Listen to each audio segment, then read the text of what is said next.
The Forgotten Capital. Why Kingston never became Canada's major city. Nestled along the northeastern shore of Lake Ontario, the city of Kingston, Ontario, holds a fascinating yet overlooked place in Canadian history. Once the capital of Canada, Kingston was poised to become a central hub of the nation. Today, however, it languishes in the shadows of its neighbors, Toronto and Ottawa, known primarily as a quaint cultural and tourism destination rather than a bustling metropolis. What happened to Kingston, and why did it fail to emerge as one of Canada's major cities? To answer this, we must explore the interplay of geography, history, and economic forces that shaped its trajectory. The geographic advantage of southern Ontario, Canada, is a vast country, spanning over 9.9 million square kilometers. Yet much of its population is concentrated in a relatively small area. Approximately 16 million people live in Ontario, with about 13 million residing in the southern region of the province, accounting for roughly 36% of Canada's total population. This concentration is no accident. It's driven by the region's unique geography, particularly its proximity to the Great Lakes. The Great Lakes, Superior, Michigan, Huron, Erie, and Ontario form the largest freshwater system on Earth, holding about 21% of the planet's surface freshwater.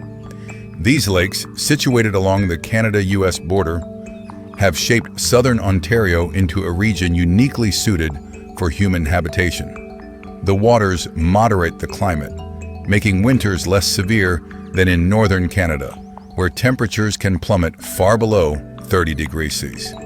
Southern Ontario enjoys a humid continental climate, with summer highs reaching around 29 degrees Celsius and winter lows dipping to 30 degrees Celsius. While this range is significant, it's far more hospitable than the harsher conditions found elsewhere in the country. The fertile soils of southern Ontario, particularly in the mixed wood plains ecozone surrounding Lake Ontario and the St. Lawrence River, have made the region a powerhouse for agriculture. A prime example is the Holland Marsh, located about 50 kilometers north of Lake Ontario, often called Ontario's vegetable basket due to its rich organic soils. Beyond agriculture, the Great Lakes and their connecting waterways provide drinking water, fishing opportunities, and critical transportation routes for trade. The St. Lawrence River, stretching 500 kilometers from Lake Ontario to the Atlantic Ocean, is especially vital, serving as Canada's primary conduit for shipping goods from its interior to global markets. Without this river, Canada's economic and geographic landscape would be markedly different. Kingston's location at the northeastern end of Lake Ontario, where it meets the St. Lawrence River, places it at a strategic crossroads. Lake Ontario, the smallest of the Great Lakes with a surface area of about 18,970 square kilometers, connects to a network of waterways that made Kingston an ideal spot for early settlement and trade. So, with such a prime location, why didn't Kingston capitalize on its geographic advantages to become a major Canadian city? Kingston's early promise. To understand Kingston's rise and fall, we must travel back in time. The area around modern-day Kingston was first inhabited by indigenous peoples, including the Mississauga, part of the Anishinaabe-speaking tribes. Archaeological evidence suggests human presence in the region as far back as 9,000 years, with permanent encampments established around 900 CE. These early inhabitants thrived due to the abundance of resources provided by the lakes and rivers, which supported hunting, fishing, and trade. European exploration in the 17th century brought significant changes. The French, who controlled much of interior Canada under the banner of New France, were the first Europeans to settle in the Kingston area. In 1673, Louis de Bois de Frontenac, the governor of New France, established a settlement called Cataraqui at the confluence of Lake Ontario and the St. Lawrence River. The location was chosen for its strategic value. The waterways facilitated transportation and trade, while the site was ideal for a military fort to protect French interests in the region. Cataraqui, later renamed Kingston, became a hub for the fur trade, which was the economic backbone of New France, fueled by the abundance of wildlife in the surrounding lakes and forests. Throughout the 17th and 18th centuries, the region was a battleground for control between the French, British, and indigenous groups. The 7 Years' War, 1756-1763, known locally as the French and Indian War, marked a turning point. The British victory in 1763 led to the Treaty of Paris, which ceded much of New France, including Cataraqui, to Britain. Renamed Kingston, the settlement quickly grew into a key economic and military center under British rule. The surrounding mixed wood plains, rich with deciduous and coniferous trees, made timber a major export, further boosting Kingston's importance. The construction of the Rideau Canal in 1832 was a game-changer for Kingston. Connecting the city to Ottawa and eastern Canada, the canal provided a safer and faster route for transporting goods, bypassing treacherous sections of the St. Lawrence River. This infrastructure cemented Kingston's role as a vital link in Canada's early trade network, making it a natural choice for the country's first capital when the Act of Union united Upper and Lower Canada in 1840. In 1841, Kingston was officially named the capital of the province of Canada, a moment that seemed to herald its rise as a major city. The fall of Kingston. Kingston's tenure as Canada's capital was short-lived, lasting only 3 years until 1844. The decision to relocate the capital stemmed from geopolitical concerns.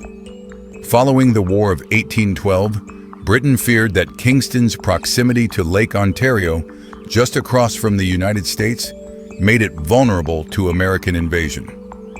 Tensions over territories like Oregon heightened these concerns, and Kingston's lakeside location was seen as a liability.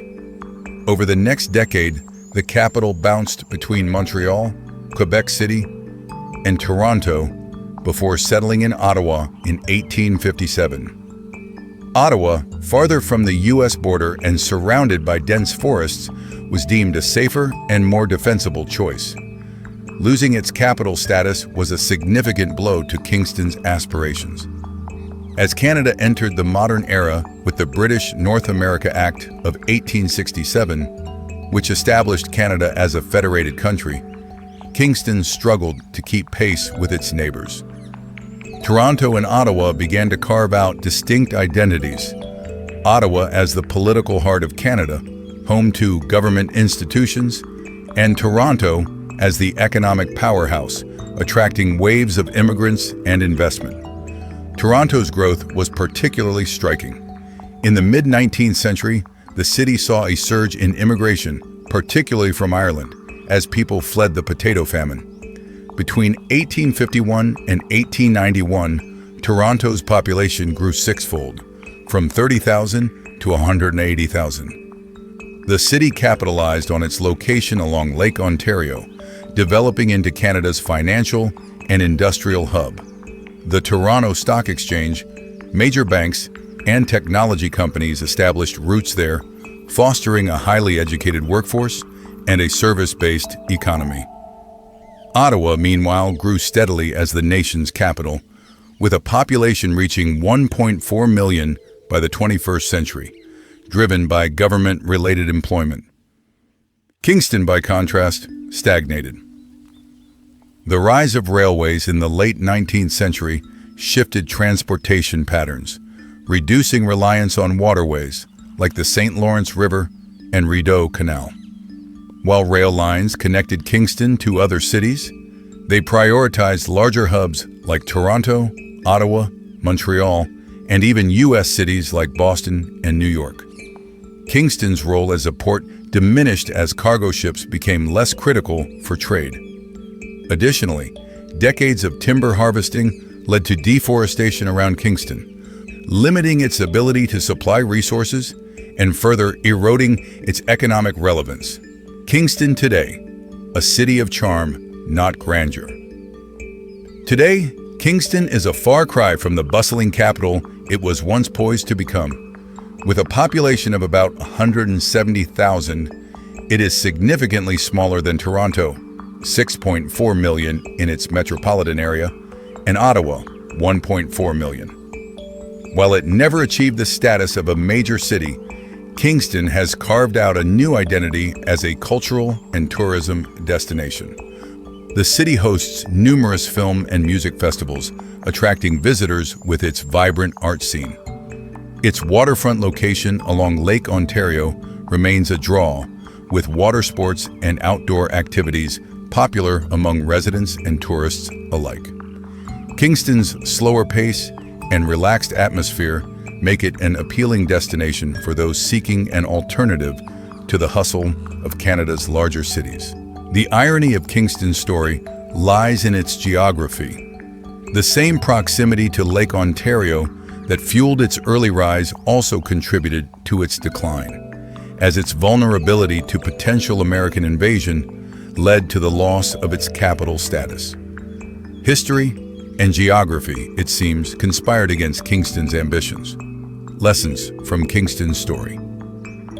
Kingston's trajectory reflects broader patterns in urban development. Across the world, countless cities have risen and fallen based on shifts in geography, politics, and economics.